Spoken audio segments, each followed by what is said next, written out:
The third princess has finally back to her palace when Butterfly welcomed her arrival. She explained that she can't accompany him because there are some things she needs to talk about Xiao.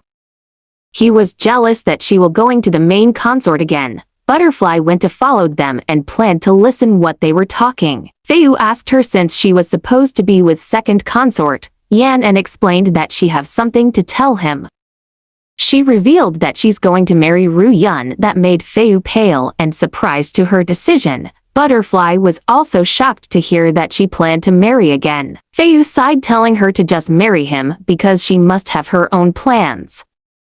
He shared that in the past she never let him know, and at that time, because young Master Bai didn't meet with her, she got angry and even took 3 new men. She was embarrassed how scumbag the real Li Yanan is, and asked Xiao if he's angry. He answered no.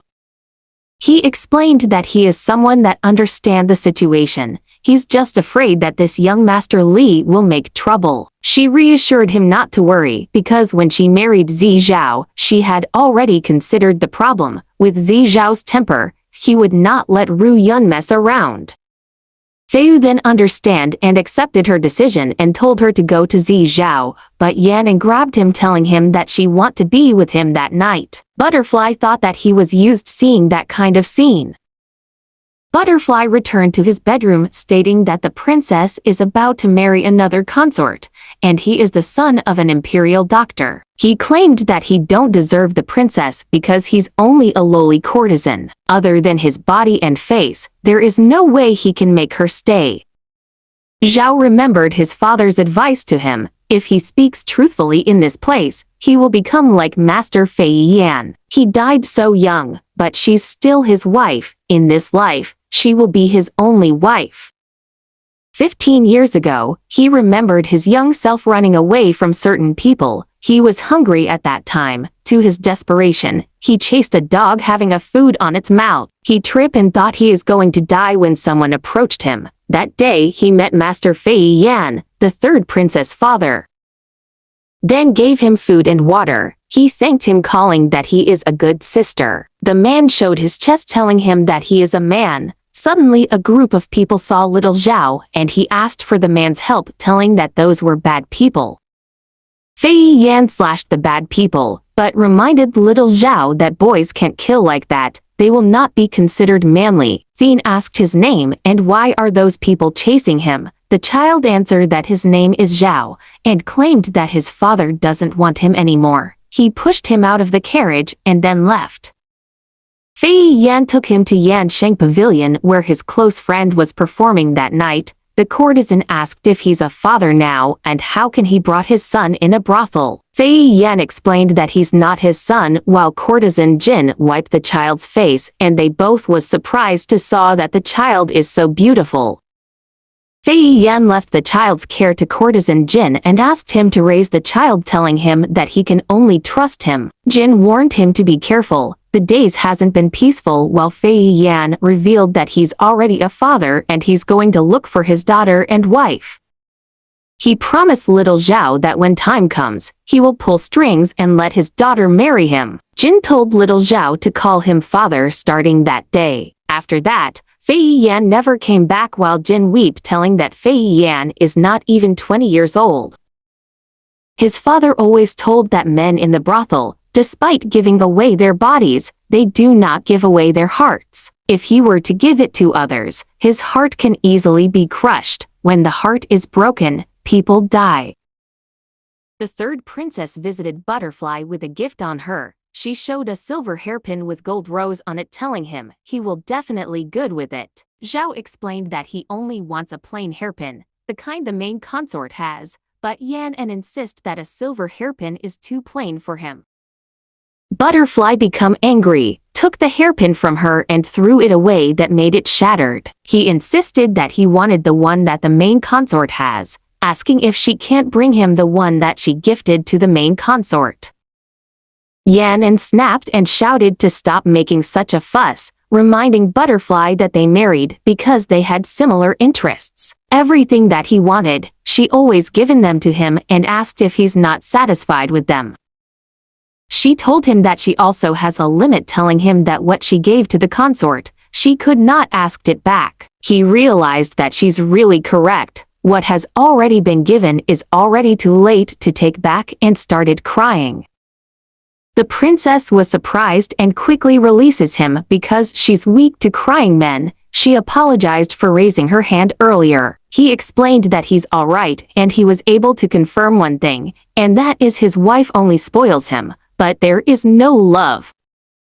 Yan realized something, and asked if he has feelings for her. Xiao agreed and told her that he loves her. He grabbed her, begging to help him lose his innocence, but Yan explained that she is someone who is trapped in the palace. Feiyu is already destined to not be able to escape. He has been a caged bird from birth. She explained that Butterfly is different. He is someone who has endless possibilities. He is too warm and innocent. The palace is not for him. The result of her battle is unclear. Whether she live or die, he should keep his innocence. She will find him a good wealthy family and spend his life peacefully and happily. But Xiao pushed her away, asking why did she look down on him, asking if she really think he is someone who is greedy and fears death. He explained that even if he's a lowly born, he knows what being loyal is. Xiao grabbed her, reminding that he is her consort and not some prostitute who begs for customers. Yan picks up the broken hairpin, telling him that she never meant to humiliate him. She gave it back to Butterfly, telling him that she actually made the hairpin herself. He became worried, telling that he didn't know. The princess told him that he can be emotional, but she cannot. Her life is not her own. She asked what would they do if she is no longer there. Even if she became the empress, she won't be the same Li Yan and he see right now. She pat his head, telling him to rest early. While Butterfly asked himself what is he doing. When his wife is thinking about the entire family, he can't even help her and still making trouble. He told himself that he can't be like this any longer and took a special item. He remembered his father explaining that the inside is hollow. If he inject medicine on it, it can remove his virginity mark. He apologized to his father, telling that it's only a virginity mark. He started putting it on his thing. He was suffering as it hurt him, calling his was and telling it hurts. He called his wife, telling not to abandon him. He told himself that he will be a man by her side. Yan was revisiting her contract with Butterfly. The contract includes that after marriage, the princess cannot touch him unless she grows taller. That statement is obviously something Xiao wrote, and he can't blame her. But she can't believe he's someone who would give her something so precious. She told his aide to tell the brothel owner that she will the penalty. Yan went to Butterfly bedroom, telling him that she brought the contract. The princess was shocked, looking what he's doing. Butterfly told her that he was helping himself lose his innocence and showed his wrist with no virginity mark. She snatched the item and threw it away, telling him that if he's angry, he should not ruin himself like that. The princess told him that she left for a moment now. He is like this. The man told him that she broke his heart and it's all her fault now. He is no longer innocent. Butterfly told him that she is now responsible to him. He added that in the future he will be understanding. The princess showed the contract that he signed and ripped it in front of him, reminding that he's the one who broke the contract and not her. The person who chose her was also him. There is nothing to save him if he regret this. In the future, he can never be apart from her. Xiao told her that she's mean and hurry her to take him. Yan kissed him passionately and told him not to hurt himself anymore since he is hers now. He told her that if she's no longer there, he will definitely not be there. Wherever she is, he will also be there. The princess hugged him, telling him not to cry anymore. Then she pinned him down again, telling that he can't escape anymore.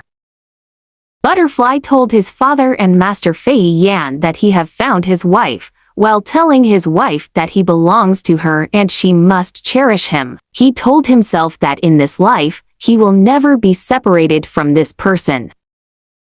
In the morning, Butterfly revealed that he really wanted to help his wife, but he feels like he doesn't know how to do anything. She realized that he seems to be a very insecure person and started explaining that the Li family and Xiao family are currently at odds with each other.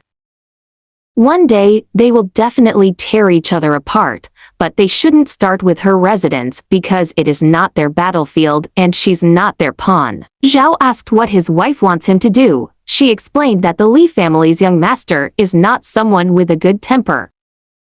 Since Butterfly entered the residence first, he is naturally above him. However, he has his family background to rely on. The princess told Xiao that after the young master entered the residence, she asked not to let him become too aggressive, but he cannot irritate the Li family. She asked if he is able to do this job. He then realized that it seems his wife didn't even like this young master and told to leave it to him. Yan asked if it's fine for him that she's using him to suppress someone, while Xiao told her that he wished for her to use him more. She can use him in any way. Butterfly boasted his wrist with no virginity mark to everyone, and lastly, with Fei telling him not worry. It doesn't matter how many newcomers are brought in because he will solve any issues. Fei is speechless and just smile with his brother. Yan feels like after sleeping with Butterfly, he has become more clingy. Anytime and anywhere, it's a bottomless pit that can't be satisfied. A few days later, Qian Han reminded her about the 3 contracts due tomorrow. She read about the salt from King Zhou has already been received. He notified that the salt merchant in King Zhou has agreed on her conditions. He asked the reason for her buying the salt in such a high price. Aside from that, it's where Xiao and Li Hongying reside. She explained that Xiao Lin and Li Yongying's troops were stationed there. Since both King Zhou salt and mines were on her hands, she can control their foods and tools. Suddenly, Scholar who intrude her room and told her that day is the tri-annual draft, but Yan explained that it's her mother not hers. She already have many men. But the scholar told her that all the handsome men are at the hall for their body examinations. Yan changed immediately telling that such big news, why she didn't notify her earlier. At the Shunan Hall, many handsome men were lined up for the body examinations. They have already passed many examinations. As long as they pass the physical examination, they may advance to the final stage. The selection process is extremely strict. Not only is the appearance considered, but there are also strict elephant size requirements. The eunuch ordered the man to disrobe and told him not to be shy. He sniffed the smoke coming from the pot, while the woman became more excited as they saw the man's elephant standing after he sniffed the medicine. The scholar unintentionally kicked the division and they were found out peeking. Yan thanked that they ran fast, but someone asked what's there to be excited since they already seen those before. The Prime Minister asked if Fei didn't serve her well that she wanted more men. Yan thought that she already about her plans to marry Li Ruyun. The Prime Minister told her that if she really valued her, she wouldn't have done it without informing her. She claimed that in the end, it was his son that is incapable. She told her that when she visits her with Fei, she will discipline him. Yan became angry, reminding her mother-in-law that Fei is already married to her. If she wanted to discipline Fei, she should ask her first. She asked the princess if just because she hold the salt and mines, she will become helpless. The Prime Minister warned her becoming overconfident just because of a little power. At Yanshang Pavilion, the third princess brought many expensive things as written in the contract and told father saying that she will bring Butterfly with her the other time. Their conversation saw cut off when they hear someone arguing with the brothel staff. This woman stepped on the man ordering him to quickly call Full Moon to serve her. She kicked him telling that she will find him herself, while Yan inquired about the woman's identity. Father Sang explained that she is Zhao Shen, the second daughter of the head of the Huailin County, and their backer is Xiao Lin that made them act domineering everywhere. This Zhao Shen always makes trouble every time she comes to the Yanshang Pavilion and takes a pleasure in tormenting men. The owner told the customer that Full Moon is very sick and cannot serve her. He asked to choose someone else. The woman told him that they don't have anyone as skillful as Full Moon. Then she noticed Little White. She approached him telling that he looks good and asked how much is his price. Little White struggled, telling her that he's not part of the pavilion. The woman didn't believe him, telling him that he's playing hard to get, and started groping his groin. Little White became angry while maintaining a smile. Yan threw a gold ingot to the woman's head, telling her that the boy is one of her people. The woman asked who is she, while Yan told her that she paid 10,000 taels for that boy, while the woman raised the value with 20,000 taels. They bid higher until the woman bids 100,000 taels, and the princess pushed Little White while accepting the deal. Yan took the receipt and cash check while reminding her she can discover which person is supporting her. The woman was shocked, asking who is she to look into her, while the princess revealed her identity. Yan told her that she just gave her information that can be used against her, and what will she do if her master finds out. Miss Xiao became pale, thinking if the prime minister were to find out, their family will be done for. She kneeled and begged for the princess forgiveness, but Yan stepped on her hand, asking if she's hurt. Miss Xiao answered that the princess stepped well and she deserves it. Father Sang thanked her, asking if it's alright if she offend the county head. Yan answered that Xia Hulin won't lift a finger for just a small county head. She explained that Huailing County is actually the place where Li Hongying lost the army rations, and there must be an inside story about the lost army provisions. Yan asked for Father Sang's help to inquire about some information. 2 days later at Huailin Zhao household, the staff were talking about the second Miss sudden disappearance, while some servant blame her for being so cruel to others. Little White assassinate the woman while telling that she's a trash. Bai Yu had finished performing to the empress, while 2 women were amazed with his level of music intelligence. They came up with a plan to approach him. Bai Yu told them that all music has been played, and that is his residence, not the music hall. The 2 women told him that they heard his good music and started holding his hand while groping his chest, telling him to teach them. The other women didn't just stop there and reached for his groin. This made Bai Yu furious and takes out his knife. He reminded them that he is a man treasured by the empress. He is not someone who plays around with others in broad daylight. The woman told him that they will not touch him if he doesn't want, and asked to put the knife down. Bai Yu's aide asked what those ladies did while he started throwing up. His aide asked if they touch him and suggested to lock the door, but he refused because if he locked the door, then she also can't come in. At the princess palace, Scholar Hu informed the princess that something strange is going in the Huailing County. The crown princess was passing by with some soldiers, but ended up staying the night. Over 100,000 rations of food went missing. Someone obviously seized the opportunity and tried to be greedy. Yan explained that the prime minister has to deal with issues, and there's no way she is able to keep an eye on something like this. She stated that the idiot Li Hongying was used, and if it keeps going like this, it's all going to crash down on her. The scholar remembered that the second daughter of the Huailing County has gone missing. They looked for so long, but haven't found yet. The princess was surprised that she went missing, asking herself what was happening. Butterfly told his wife not to go to Yansheng Pavilion again. He explained that none of the boys there is not good as him. Yan told him that she only went there to talk to his dad, but he asked why she always mentioned his father and asked her if she have started crushing on his dad. Butterfly kneeled, telling the princess that he wanted to thank her properly, and started going inside her dress. Yan told him that he doesn't need to thank her like that, telling him to do it tonight. He crawls out, telling her that he will thank her properly tonight. Suddenly, Qian Han walked inside the room and witnessed the second consort crawling out from the princess' dress. He shut the door, thinking she's a beast. Yan called him, telling him to let her explain.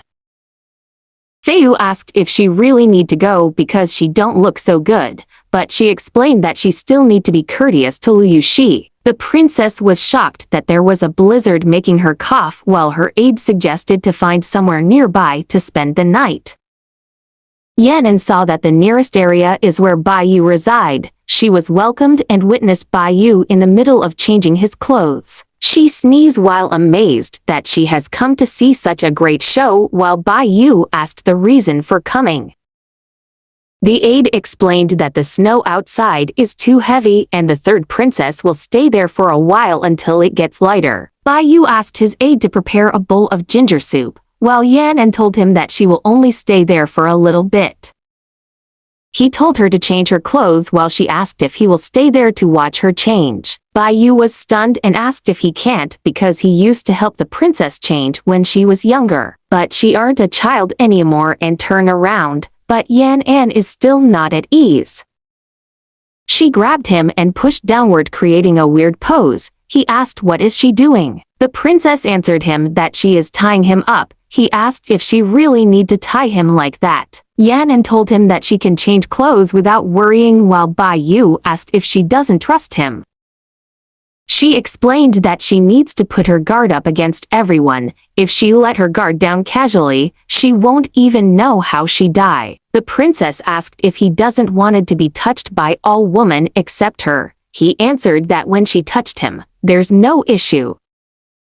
Yanan started poking his chest asking if he feels conflicted. He started exhaling heavily asking not to tease him. Bai Yu's aide witnessed the two and started preparing not only ginger soup, but also a birth control soup. Bai Yu offered the ginger soup, but the princess refused while he drank the birth control soup. She questioned the reason for drinking it while he answered that he is also putting his guard up. He put his hand on her forehead. She realized that he can touch her and stated that she will not do anything to him. He offered a medicine for her cough, but she still hesitated and reminded him about the promise he made to her. No matter what she asked him, he cannot lie to her and started asking if he will hurt her. Bai Yu answered that he would never. If he wanted to hurt her, why would her have to wait until now? The princess drank the medicine after hearing his answer and started thinking that it's so weird that she always had her guard up around him, but suddenly she can feel her guard going down. Bai Yu placed a wet cloth on her forehead while she asked him to talk about the past because she can't remember most of it. Only some fragments. He told her that when she was 9 years old, she also got a high fever, and it wouldn't get better. Even though she was dizzy, she still clung onto him. Yanan asked if there's no one to take care of her when she's 9. He explained that her father passed away early and all those servants didn't care to her. Everyone says that she is worthless. Within the cold palace, the two people who depended on each other had never separated before. Li Yanan started recalling the original Li Yanan's memories. When she's 7 years old, there is Bai Yu. When she was 9 years old, again there is Bai Yu. When she was 11 years old, there is Bai Yu protecting her against the bullies. And lastly, she saw Bai Yu holding her hand before her marriage asking why is she crying. Yanan cried telling him that she doesn't want to marry and she doesn't want her second sister to hate her. She doesn't want to be separated from him. Bai Yu explained that an imperial order cannot be defied. However, if ever she want to see him, he will always be there. He will always wait for her. The princess woke up and saw Bai Yu sleeping next to him, asking herself if he stay up to watch over her the entire night. Her memories from last night should be accurate. It means that Li Yanan was protected by her father, Gu Shijun. When her father died, it was Bai Yu that watched over her. After marriage, it was Fei Yu that had taken care for her. And this is the only reason the idiot Yanan had managed to stay alive. It seems like Bai Yu and Li Yanan had once devoted their lives to each other. She woke up Bai Yu telling him that she needs to go. He offered to try the clothes he tailored last night. The princess thanked him and ran as fast as she can to meet Master Li Yuxi. Bai Yu noticed that she left the panda keychain made by Fei Yu. He looked at it and accepted that the main consort was really excellent in this. Suddenly, Fei Yu showed himself to Bai Yu. He apologized and asked if the Yanan was there. Bai Yu explained that the princess had already left and no longer on his residence. While Fei Yu saw the panda keychain he gave to the princess. Bai Yu explained that the princess left it and was planning to return to the main consort. Fei Yu walked past him and looked inside his bedroom. He was surprised to saw that the bed is messy. Fei Yu asked him if he is the one that asked the princess to stay. Bai Yu answered yes, explaining that the princess originally planned to go back, but he stopped her. Bai Yu asked why is the consort asking about this. In the past few years, the main consort has never interfered with matters between him and the princess. However, he come to him and questioned him without regards to his dignity. Bai Yu asked when he and the princess meet, do they need to get permission from her husband? Fei Yu told him not to forget his place, but Bai Yu answered that he didn't forget his place and reverted the question to Fei Yu. If the consort has forgotten the promise he made all those years ago, he asked who said that after marriage he would be contented with being a guest to the princess, that he wouldn't hinder to his relationship with the princess. Bai Yu asked again who is this one trying every method to remove him from the princess' side. He reminded Fei Yu his surname Xiao. He will be the reason why the princess will be killed. Fei Yu told him that it is now the present. She changed and she can protect him and the whole family. Bai Yu agreed that she changed. She had forgotten him asking if it actually what the main consort desire. Fei Yu told him it doesn't matter. He is now her main consort, her real husband, and show his wrist without the virginity mark, telling Bai Yu that Li Yan and him loves each other and they were connected by love. Bai Yu was shocked and clenches his hand, telling that the main consort is really naive. He revealed his wrist and told him that if they were connected by love, then he is also connected. Fei Yu become furious after what Bai Yu showed to him and give him a big round of slapped to his face. Bai Yu becomes speechless and asked who was the one that tried everything to transfer him out of the palace, and who was it that made her seriously ill, almost dies and forget the past. He dare him to tell her the truth. Fei Yu answered that it wasn't him, but Bai Yu approached him asking if it wasn't him, then who? The main consort walk away, telling him that he doesn't want to argue with him. The servant asked Master Bai if he's alright, and told him that all he need to say is that nothing happened between him and the princess. He agreed, asking what's wrong with him. The princess arrived from her meeting with Li Yu, she asking Fei Yu what's the problem, but the consort told her that he can't attend to her and should go to Xiao instead. Yan and asked why is he suddenly angry and what happened while she coughed non-stop.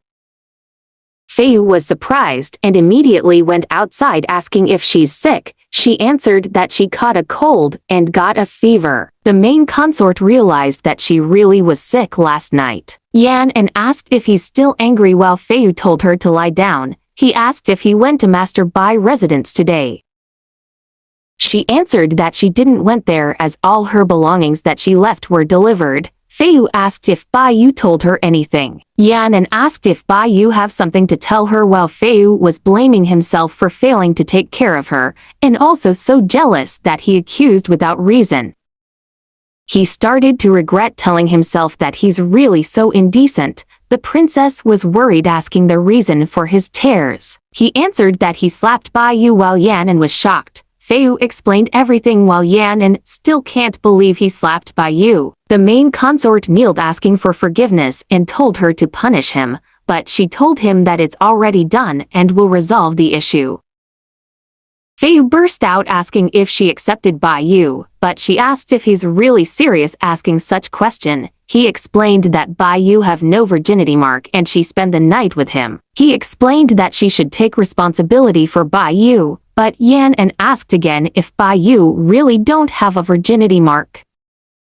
Fei Yu was surprised that she didn't know about it, while Yan and told him that it wasn't her. The two become speechless, thinking what really happened to Bai Yu. The princess assured Fei Yu that she will not bring Bai Yu to her harem while he asked what will happen to Bai Yu. She answered that she even didn't know, but she will do her best to help him and compensate him.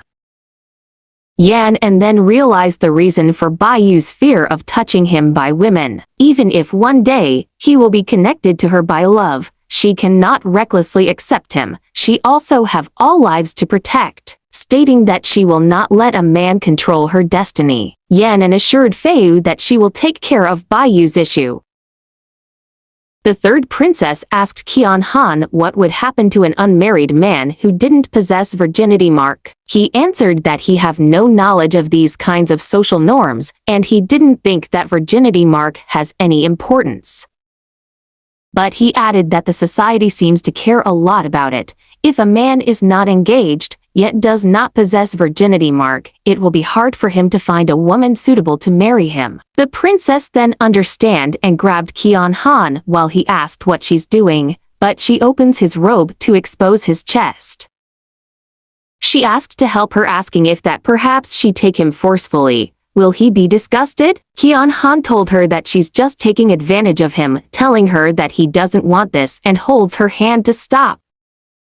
Yan told him that he's hurting her while Qian Han become guilty and releases her hand. She took the opportunity to lift his clothes and grab his thing with her two hands. He told her to let him go, asking why is she so inexplicably possessive. Yan asked why is he stubborn while squeezing his thing forcefully.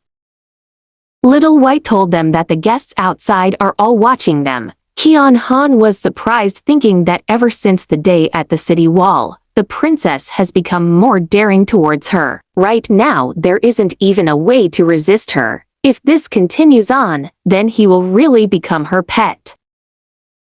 At the Yuan Jade Temple, the emperor called for Bai Yu. He ordered him to lift up his head so he can see his face. After looking at his beautiful face, he thinks that he looks like a fox. Whichever woman sees this face will be mesmerized. He ordered Bai Yu to play a music for him while Bai Yu asked what song does the emperor likes to hear. He answered whatever the empress likes to listen to. Bai Yu played the music he asked him to play. True eye gesture. The aide knew what to do and started pushing the instrument, telling Bai Yu what is he playing and if it's even a song.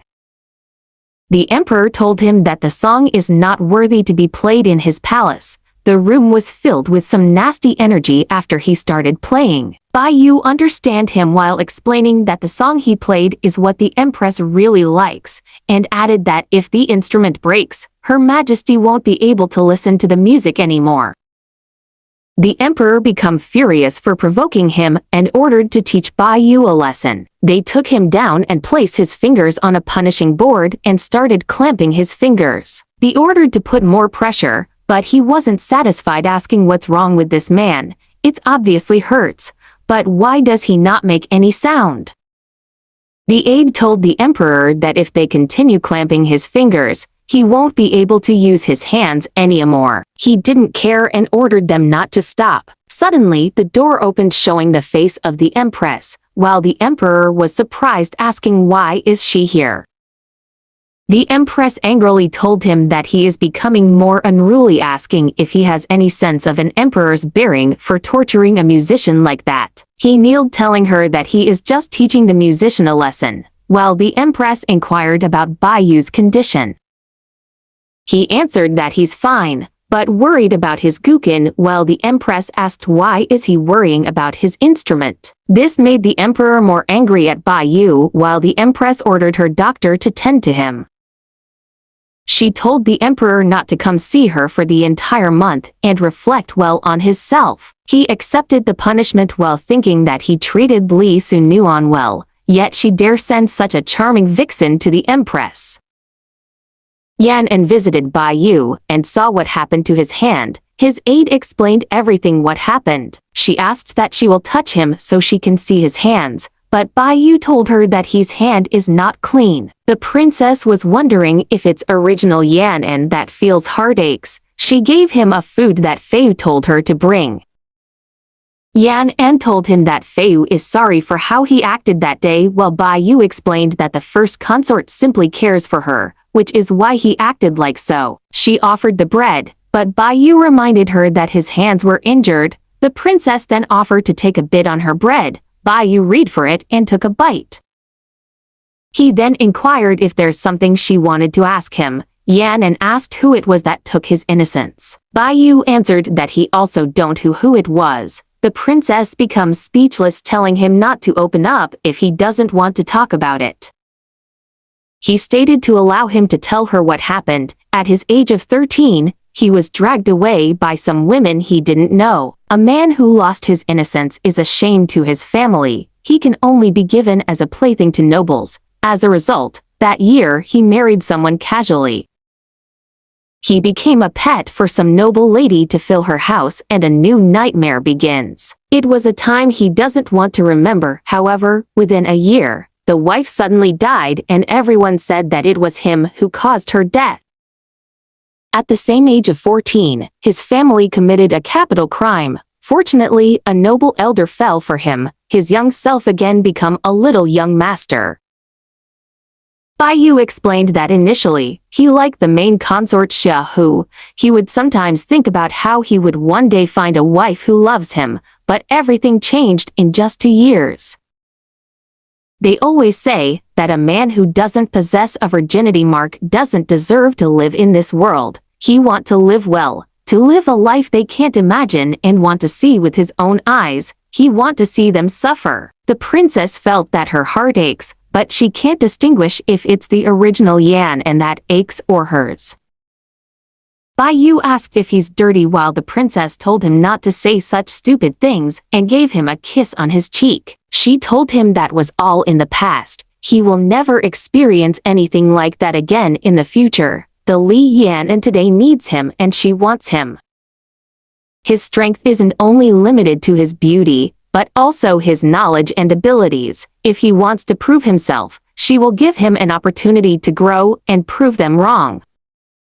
He grabbed her hand and started kissing her passionately, asking who is she, the one standing in front of her. She answered that she is Li Yan, the Li Yan who wants to save him, and started groping his chest while he undressed himself, begging for her to touch him.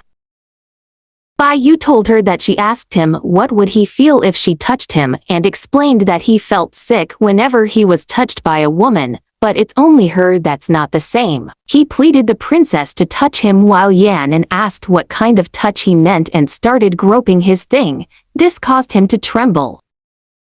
Baiyu explained that his body has been trained. He's a bit sensitive, while the princess took his belt and put it around his eyes so he can't see. She hugged him from his back and started holding his thing while Baiyu told her that he will become excited if she were to touch him there. The princess asked if he hates her touch. He answered that he doesn't hate it. The princess pushed him on the wall and started a BJ while Baiyu told her not to because it's not clean. Yan and told him that according to his statement, she is also not clean. The Li Yan, who was perfectly clean in body and mind, is long gone. She released the blindfold and told him that she can't marry him nor she can give him a statues. Baiyu revealed that at one point, he wanted to marry her as his last wish, but right now, he feels that maintaining that kind of relationship seems to be good too. Yan told him that he's testing her. Right now, everyone know that the empress has taken an interest in him and she can't try to steal a man from her mother. If she want a man, she must take responsibility for him. Testing her right now will not work. It's not time yet. Baiyu puts on his clothes telling her that she's worthy of being a princess. It's already got to this point, but there's still no way to fool her. The princess asked what he really want to do. He answered that in life, there are always more important things than love. She has her own dynasty and he has his own wishful thinking. The road they walk are two different paths, telling her not to interfere because it's his battle. The princess reminded him that the things that affect him also affect her. She liked to decide whether to intervene or not. The fact that he always only want to rely on him sees not a good habit. Baiyu agreed to her and asked her to be by his side as he wishes to sleep beside her for a bit. Baiyu have her sewing threads he brought back and asked to give to the main consort as a symbol of apology. Yan accepted it while telling him to take care of himself. He called her telling that she doesn't need to return after that day. He explained that he is destined to become one of the emperor's people. If she visits him and people see, the gossip will never stop. But the princess rejected his suggestion and told him that she will proudly come. Yan told him to wait for her to come pick him up. Baiyu was dumbfounded by the words pick him up.